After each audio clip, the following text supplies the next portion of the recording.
Hello friends, I am Aprati. Welcome back to our channel plants space. अभी nursery visit पर एक video share की थी, तो उसमें मैं कुछ प्लांट्स लेकर आई थी, आपसे शेयर किए थे।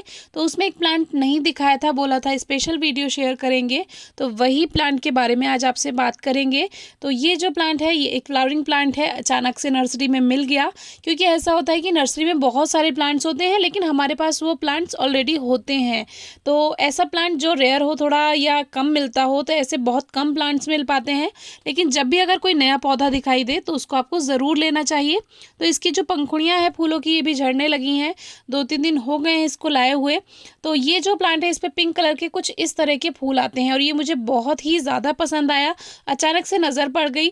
और नर्सरी में जब आप नाम पूछते हैं तो उनको जो रियल नेम होते हैं वो नहीं पता होते। तो इसका नाम पूछने पर भी गुले बहार करके कुछ बताया कि ये हमेशा फूल देता रहता है। लेकिन कोई भी ऐसा प्लांट नहीं है जो लगातार फूल देता रहे, क्योंकि प्लांट को अपनी एनर्जी सेव करनी होती है, तो वो बीच में रुक रुक कर ही फूल देता है। अब इसमें न्यू ग्रोथ भी हो रही है, जिसमें इसकी जो न्यू शूट्स आ रही हैं वो सभी रेड कलर में आ रही हैं, यानी नई पत्तियां जो है मरून कलर में वो हैं। और इसके जो फूल हैं ये कुछ इस तरह से पिंक कलर के हैं। इस प्लांट का साइंटिफिक नेम है लोरोपेटनम और इसको नॉर्मली चाइनीज फ्रिंज के नाम से जाना जाता है। फ्रिंज का मीनिंग होता है जैसे झालर टाइप होती है उस तरह से। और इसके जो फूल हैं ये झालर के जैसे ही हैं, गुच्छे जो हैं जैसे झालर जैसे होते हैं बिल्कुल वैसे ही हैं, इसीलिए इसको चाइनीज फ्रिंज कहते होंगे। तो हम इसको चाइनीज फ्रिंज के नाम से ही बोलेंगे। वैसे इसका साइंटिफिक नेम लोरोपेटनम है।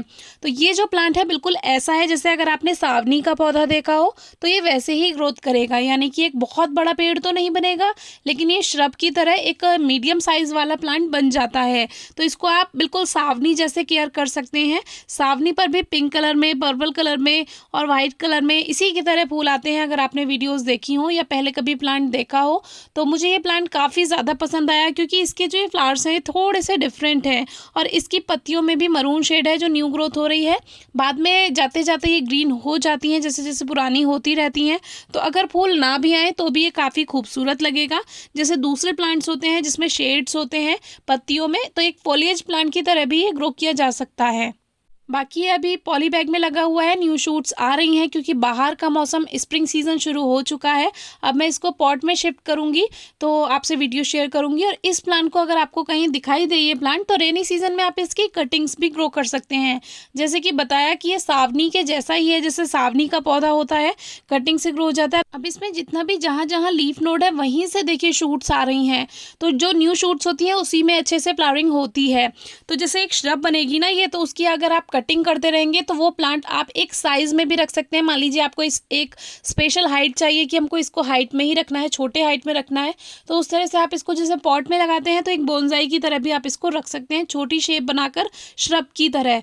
लेकिन अगर आप इसको ज़मीन में लगाते हैं तो ये अच्छी हाइट के अकॉर्डिंग जो है एक श्रब बन जाती है, ठीक ठाक इसकी हाइट चली जाएगी। हाँ, बहुत बड़ा पेड़ नहीं बनेगा, लेकिन 5-7 फीट के करीब इसकी श्रब आप बना सकते हैं अच्छे से।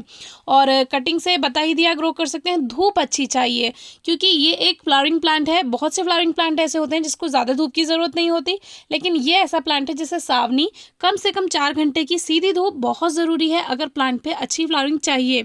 और ये टाइम टू टाइम फ्लावर्स देती रहती है, ऐसा नहीं है कि रुक जाएंगे फूल। हाँ, थोड़े टाइम जैसे फ्लावरिंग हुई तो थोड़े टाइम फ्लावरिंग रुक सकती है। प्लांट में नया खाद मिला दीजिए, मिट्टी की गुड़ाई करके फिर से प्लांट फ्लावरिंग के लिए तैयार हो जाता है। और बाकी time to time care tips आपसे शेयर करते ही रहेंगे, क्योंकि जब आपके पास कोई नया प्लांट आता है तभी आपको उसका पूरा प्रोसेस पता चलता है, पूरे साल का प्रोसेस।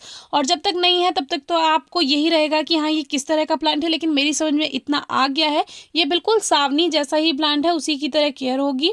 और फूल मुझे इसके बहुत सुंदर लगे, बिल्कुल एक झालर के जैसे ही हैं, जैसे कि इसका नाम है फ्रिंज, तो बिल्कुल वैसे ही इसका फूल भी है और पूरा भरकर आता है तो ये और प्यारा लगता है। जैसे कि टेक्सास भी आप कह सकते हैं, टेक्सास पे पर्पल फूल आते हैं, बिल्कुल वैसे ही इसकी केयर और इसकी फ्लावरिंग होगी।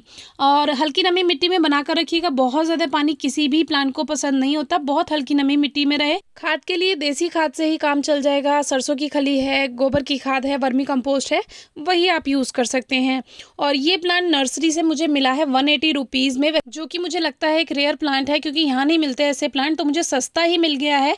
आपके यहाँ हो सकता है 200 रुपये में मिले, 250 रुपये में मिले, तो 150 से लेके 250 तक का इसका प्राइस छोटे प्लांट का हो सकता है।